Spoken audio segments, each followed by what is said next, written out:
So we'll talk about those changes to the syllabus, and then we're going to talk about. I have a really cool expert presenter I found just on YouTube. You know, she's a consultant in a lot of this stuff in terms of how to design a successful ethics program, and so we're going to talk about her 5 key elements to design a successful program. I also have taken some notes on her presentation. I've baked those into the slide deck, which you'll see, which I'll post later today. But I encourage you to take your own notes instead because you'll learn better that way in your own handwriting and so on. Before we get there, though, let's talk about the additional syllabus changes, and these are hopefully appreciated. These are intended to make the course even a little bit more straightforward for you to complete successfully, if you catch my meaning.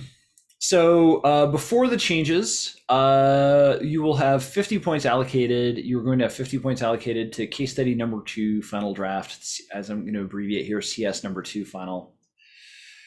And that's due April 26th. I'm going to keep the due dates here.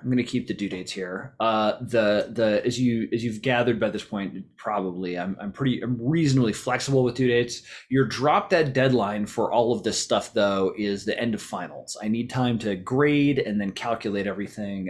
You can't drop stuff. My grades are due on a Tuesday at noon. You can't drop stuff on me that Wednesday. So that Saturday, that's the end of finals week. That's your drop dead deadline for everything. Don't drag it out that far, though, because you got finals. You got other stuff to study for. So make these deadlines. April 26th, get me your case study number 2.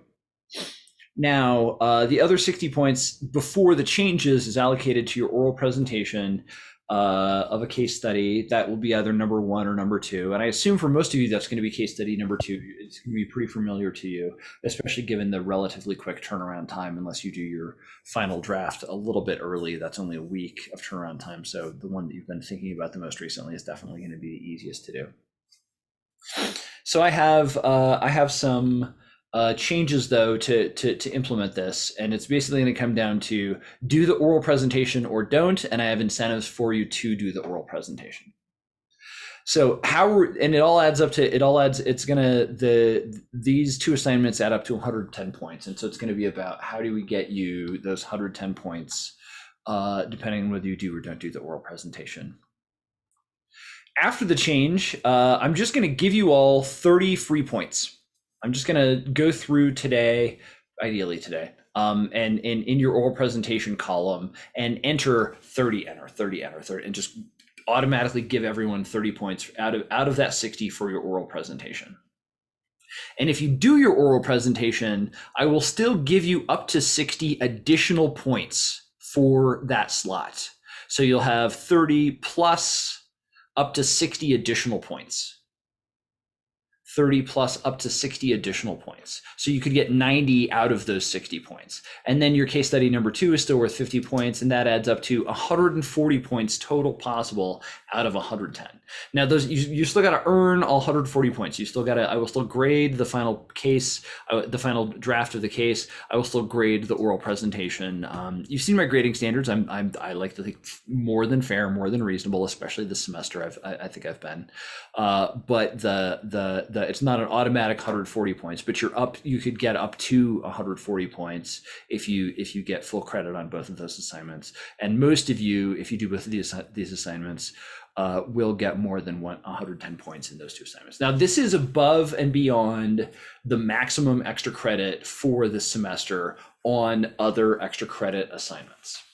That's above and beyond. So the semester, so for those of you who came to the East High event, thanks again for that. That was a real success. For those of you who wrote about either the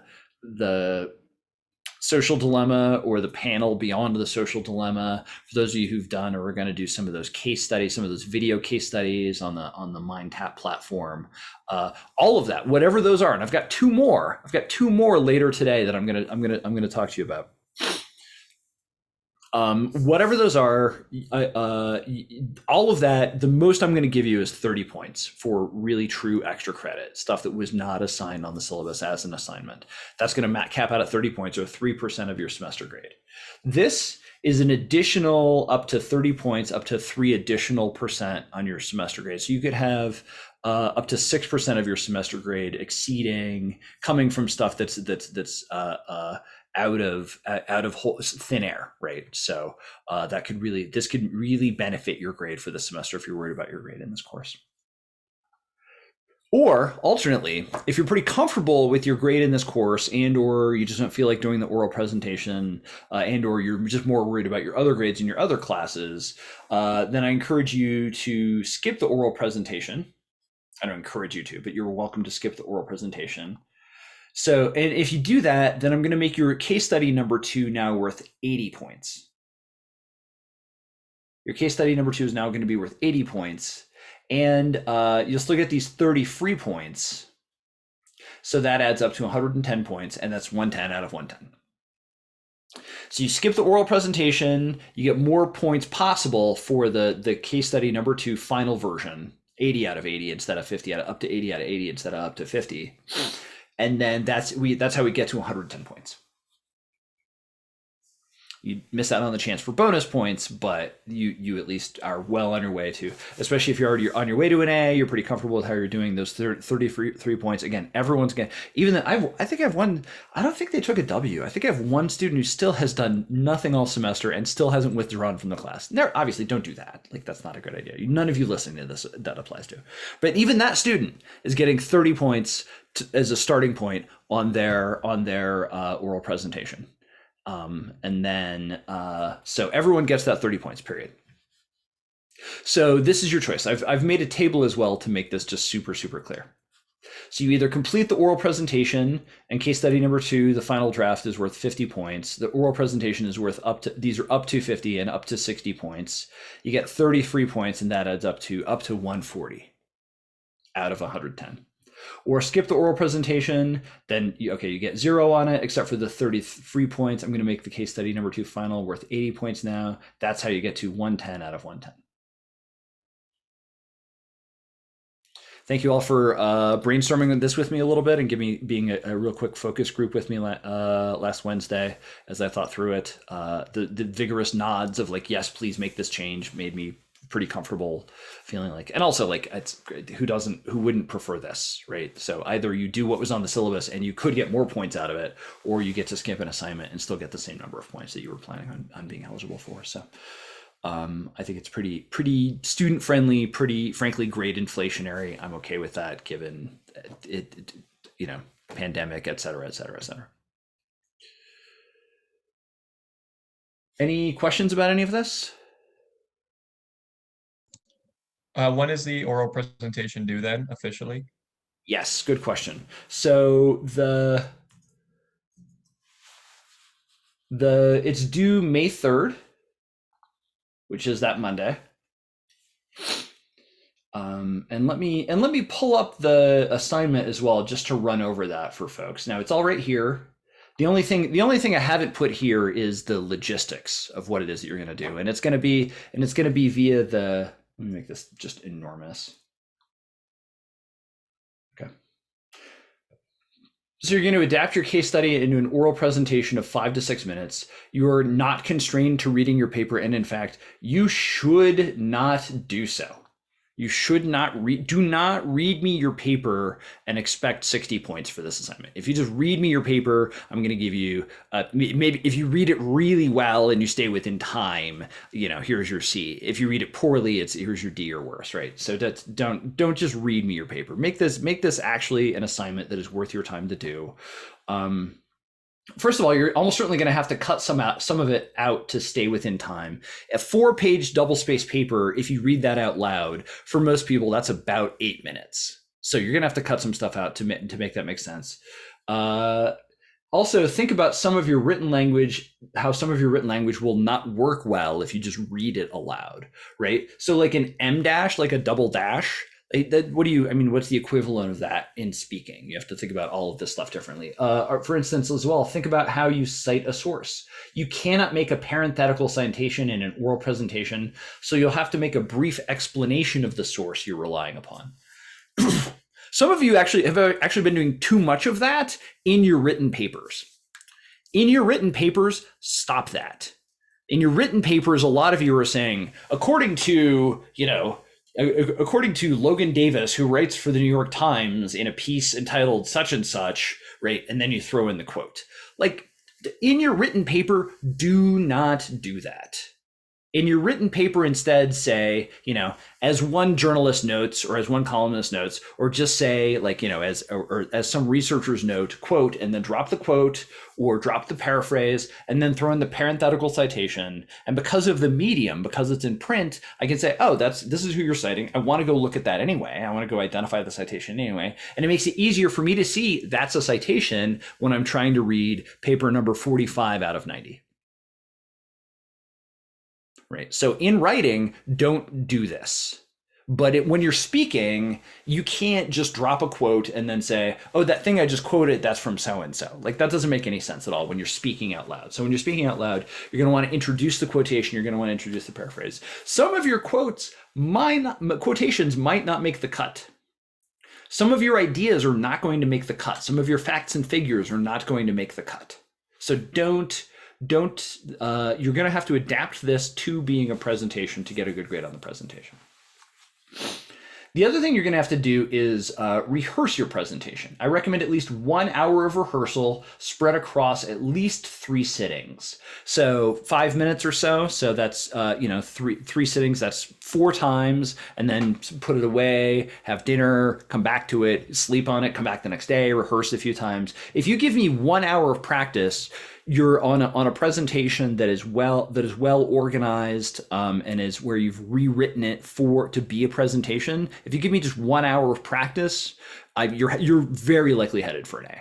You're very likely headed for an A, and then you're very likely headed more towards 140 out of 110. So you're doing really well. And I want you to make recordings of your practices so you can see how you can improve. Record each one, and then so, like, let's say you do 3 at a time. You do 3 at a time, you say, the first one and the third one were pretty bad, but I think the second one was pretty good. Let me go watch the second one and then see, of the good one, what could I improve on? And then you do that again and then you go to rehearse it again and then come back at it. And so again, even if you only give an hour to it, if you do 15 minutes and then say, okay, of those, the middle one seemed like it was probably the best. I'm going to watch that. That's 5 minutes. That's only 20 minutes. If you do that 3 times, you're going to have a really good presentation. You're going to have really good familiarity with your presentation. You're going to have a recorded one.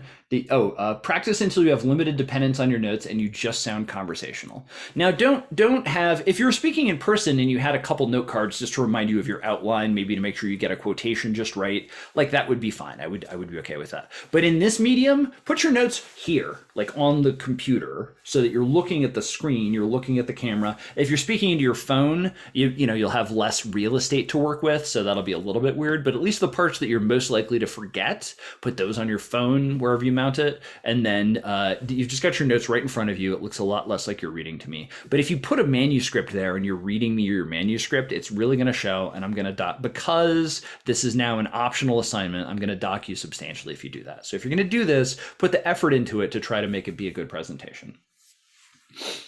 Of these recordings, you have to record at least one, but of these recordings, post one of them as a draft, and then you're going to post an additional one as a final. And I want you to name your draft recording as draft recording and your final recording as final recording in your name, case study presentation, and rehearsal and final. And then remember, when you submitted your paper, this is all going to be in that Bongo system that's in MindTap that you used for your case study draft. You're going to use that same thing, and remember that you had to star your paper before you hit submit. And the reason it does that is because Bongo actually supports uploading multiple files. And so I want you to upload at least 2 recordings, at least one that's a draft and one that's a final, and then star the one that you want me to grade, and then hit submit. Star the one that you want me to grade, and then hit submit. Upload them both, use Bongo in the Cengage MindTap platform. I'll include a little bit more technical documentation here, but since you've all used the platform, it will be pretty intuitive. And then after you've submitted your presentation, again with at least one practice recording, then I want you to review 3 peers' presentations. I'll be a little surprised if 70 of you do this assignment because it's now optional, but I'll bet at least 15, 20 of you do, and certainly at least 4 of you will do this. And so you'll have at least 3 other peers' presentations to review. And so I want you to, and in order to get those points, you're going to have to do this early enough that you can then come back and review your peers' assignments as well. So And your presentation is due May 3rd, and then by the end of finals, you will also have to have completed reviews of 3 peers. Professor, are you going to upload a demo example of this like you did for the actual case study so we can kind of see the formatting you want? Or is it just basically the way the case study plays out, but a little more conversational? I'm not going to upload a demo because I don't have demos to upload. I didn't have this assignment last semester, so I don't have a good example that I can show you. I will be asking a couple of you who do really good ones, because I'm sure I'll have several really good examples here if I can use you as the demo for the summer and going forward. But I don't have the demo to show you, so it's hopefully after business communication, business 1950, or wherever you took BizCom, if you're a transfer student, you at least learn the basics of how to give a good presentation, right? Like dress respectably. I mean, there's nothing wrong with of the 3 of you on camera right now. There's nothing wrong with what you're wearing. I dress like that all the time, but do this, not that, right? For a presentation, rehearse, have good eye contact. Speak at a good rate, speak clearly enough that I can hear you. I'm not going to dock you if your camera isn't high quality, but is the framing good? Like, just kind of think through it as a is this something I would want to put my name on, that I would want a future employer potentially to see? And the more you treat it that way, the better off your grade is going to go. And you don't want it to have a PowerPoint supporting. It's just supposed to be us giving the presentation, right? Yes, correct. Yeah, thank you for adding that clarification. I need to add that. Probably post it now, because I affirmatively do not want you to have a PowerPoint, because that will be I want you instead to practice just giving a presentation. Giving a presentation with a PowerPoint is hopefully something you've also already got enough experience at. But just talking, just being a speaker and conveying your thoughts clearly is a hard enough skill to master. Let's just focus there. Thank you. I have a quick question. So if we choose to do the oral presentation, do we still have the option to do either the first or second case study, or are we required to do the second case study? Yes. No. First or second. So Okay. like some of you it was really clear that like you just saw, oh my God, this case is, I'm super interested in this, and this is the one I want to talk about. You just picked that as your first case study, and now you want to talk about that more. Great. Let's have it. Cool. Thank you. Absolutely. I assume more of you will pick the second case study just because it's fresher, but yeah, first or second. Can I touch back on the source thing? So in the presentation, I understand, give a little context before you source something. Maybe you talk about, who wrote the article and where it came from. But in terms of the paper, do you mind just reviewing a couple of those examples, how you'd like that to be worded as opposed to the presentation one more time? Yes, let's do that. Let's see, what do we have here? No Word doc. Good. Okay. So let's make this enormous.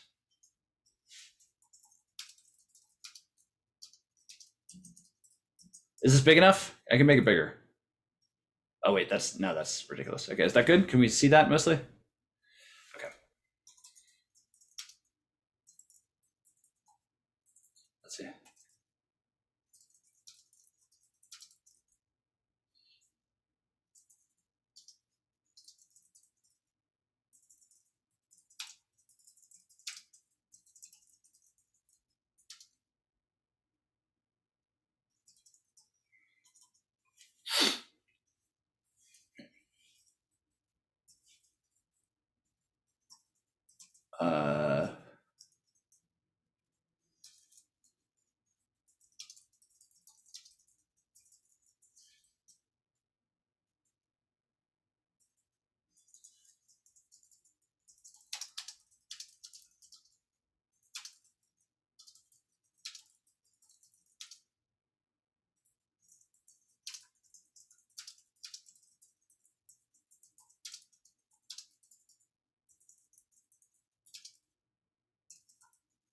So, and I'm actually going to put these in the opposite order, because this is, I've sort of put it in sort of what would be your first instinct versus like what's actually a better.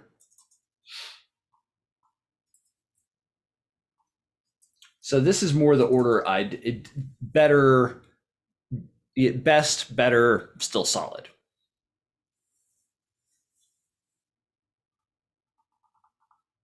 Right. So this is also, so this, so the quote from Jackson about, sort of like, let's assume that it's about the firm's international strategy. So I just use this sentence as a wind up to say, as a transition to say, so let's say I've talked about, the company is really concerned about their climate impact domestically, domestic climate stuff. And then this is my transition into the quote from Jackson, which is about international stuff, right? This is also true for the firm's international strategy, and then the quote from Jackson would be something like, internationally, Acme Inc. has done everything they can to reduce their climate impact, right? Including, higher fuel efficiency, minimizing number of trips per product. That's, whatever the quote would say.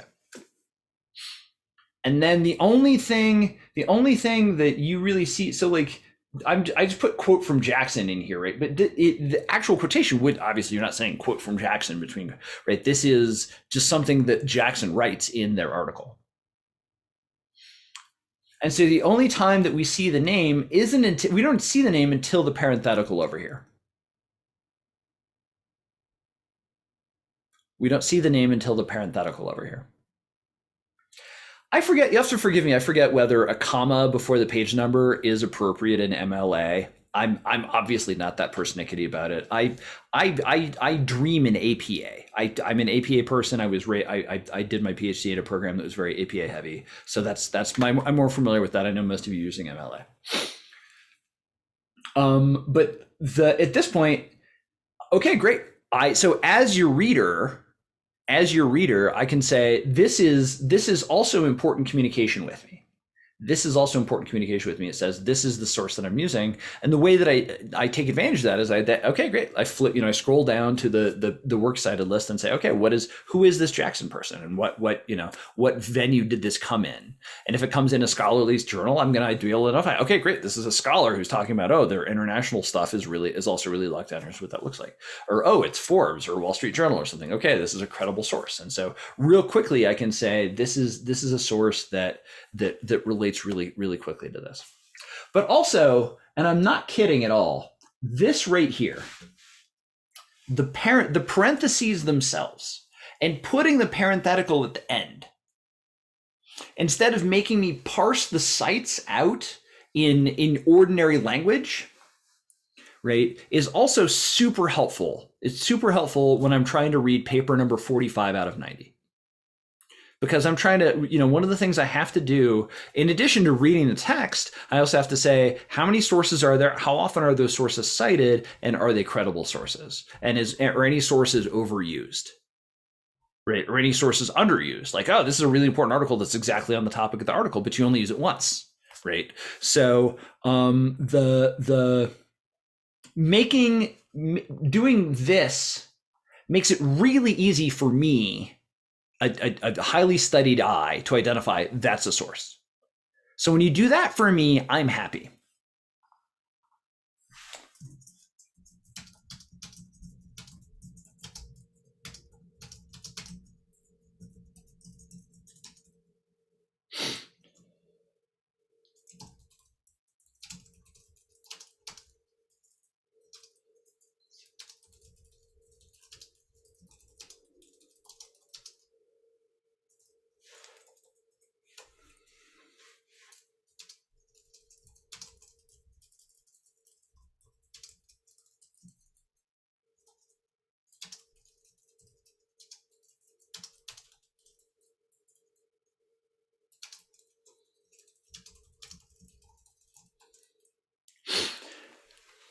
This is good for a speech because I can't hear parentheses.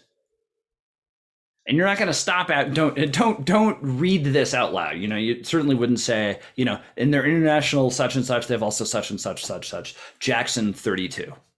Like, if you say that out loud, that makes you sound insane. Like, don't do that. But so you need to rearrange it a little bit so that it's like, the different Michael Jackson, no relation, right? A journalist writing for the Wall Street Journal explains in 2019, and then here's the quote from Jackson. Right, that's great for a presentation because I have to hear all of that, but making me read all of that making me read all of this here, when all I care about in the context of reading it is like, okay, it's a source. Here's which source it is. Making me read this way is bad. It's frustrating. It's harder for me as an audience member. It's harder for your peers as audience members who are also at least probably reasonably used to identifying sources this way. Now, is this legitimate? Does this count as a citation? Is it accurate within MLA? Yes, absolutely. Can I dock you for doing it? Like, no. At this point, I'm nitpicking. And an A paper could do this the whole paper. But am I gonna be really begrudging about giving you an A because you made me think really hard about identifying all the citations? Yes, I'm also gonna be cranky. I'll still give you an A, I'll just be cranky. Please don't make me cranky. Please make my job easier.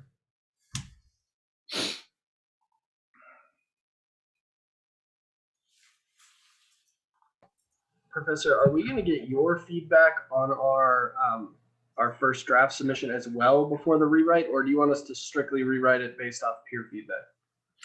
If you got sufficient peer review feedback that you feel like you know what you're getting, what you got, and what you need to do to revise it to get a good grade, then please proceed.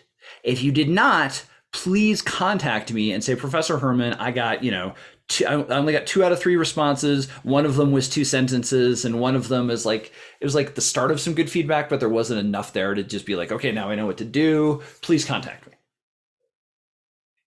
Please contact me. If you haven't reached out to me, I'm going to assume you have enough feedback and let you go forward on that count, because and also, I mean, once you put the paper to bed and you pick it up and you reread it, you're an additional critic, right? You're an additional set. I mean, an additional set. You later is another valuable set of eyes relative to you earlier. So I expect that to be mostly enough. My goal is to just get through and get very, very quick feedback, and mostly just numeric grades on papers as soon as possible. But I will not be able to give good, thorough feedback on all the papers in time to get you to be able to revise the papers. Okay, perfect. Thank you. Absolutely.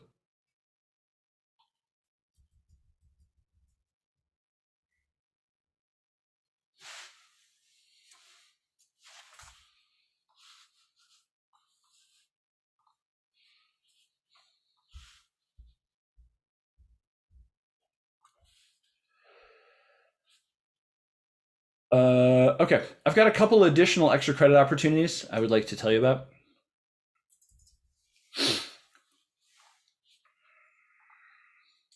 First, we have a guest speaker coming to class next Monday at 11 a.m. I'm going to record her presentation and show it during the 2 o'clock class next Monday. It's Ellen Sandberg, Vice President, Client and Community Relations at PNC Bank. The topic is what companies get from corporate giving and why prospective employees, i.e. you upon graduation, should care. Please come at 11 o'clock instead of the 2 o'clock for those of you for whom that makes sense. It'll be much more interesting for you to be that there'll be like 50 or 60 or 70 people there instead of the usual class, right? A lot of students from my asynchronous section. I've already got a bunch of RSVPs from Beta Gamma Sigma. I sent this out to all the other BUS faculty for BizCom and business ethics and intro to business faculty and said, please send me your students as well. But if this works for you and the 11 o'clock doesn't work, just come to this one. I'm going to record the 11 o'clock. She's already said that it's okay if we record it and share it later. I'm just going to play it. I'm just going to play it at 2 o'clock next Monday. If you come to the 11 o'clock, please, if that makes sense for you, please bring your questions. You know who you are, my most engaged, most question asking students. This is a great section. It's packed with engaged students. I really like that a lot. I'm not exaggerating or just blowing sunshine. Like, I really like the fact that you have a lot of questions. Please, if you can make it at 11 next Monday, come at 11, bring your questions. I was mortified that I'm going to have a speaker. It never happens, but I'm always mortified that we're going to have a speaker come and then like, okay, who has questions? And then like 2 minutes of crickets. Like, if you can make it at 11 and please think of a good question while she's speaking or a couple questions and be ready to ask your questions.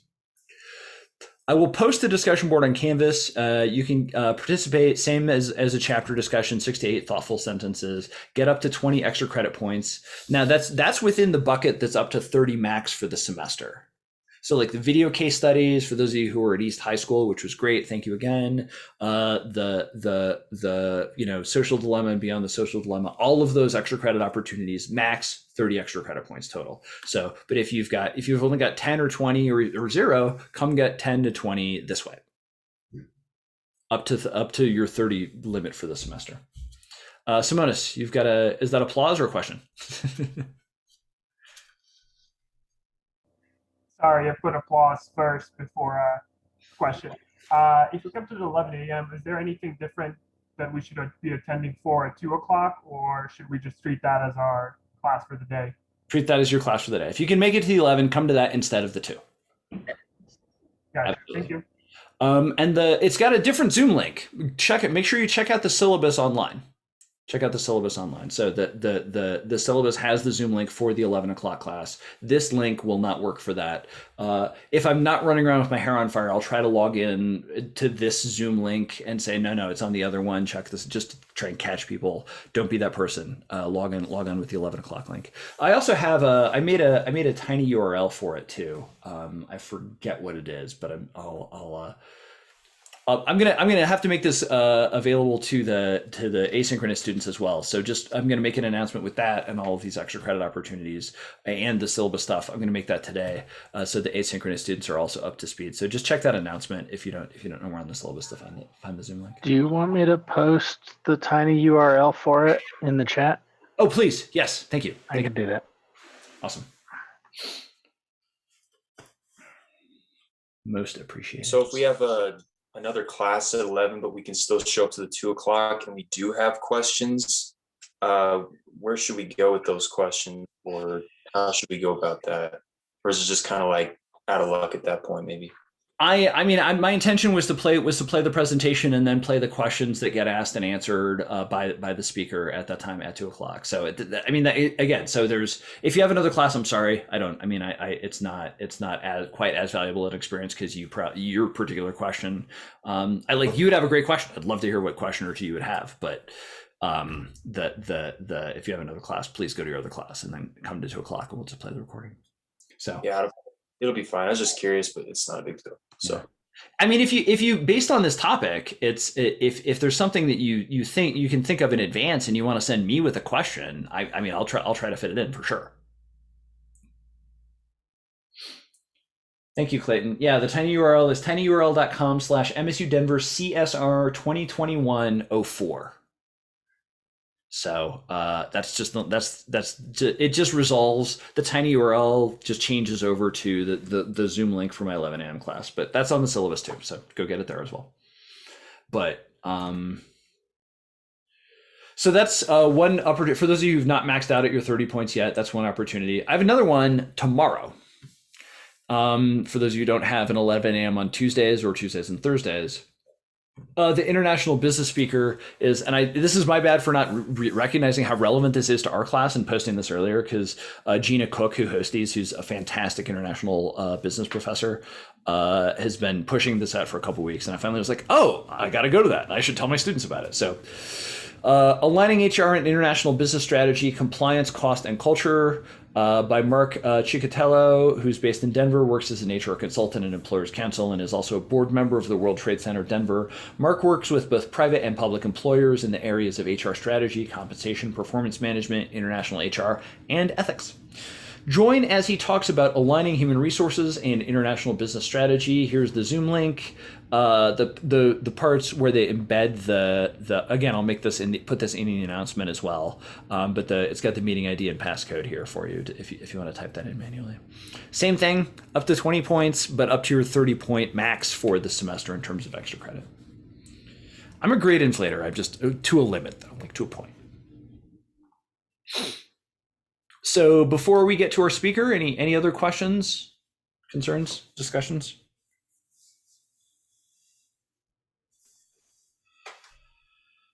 Are we still having a final exam after the presentation? Yes, we are still having the final exam. It will be a take home that will be due whatever the end of finals week is. Like everything is drop dead due to me that Saturday.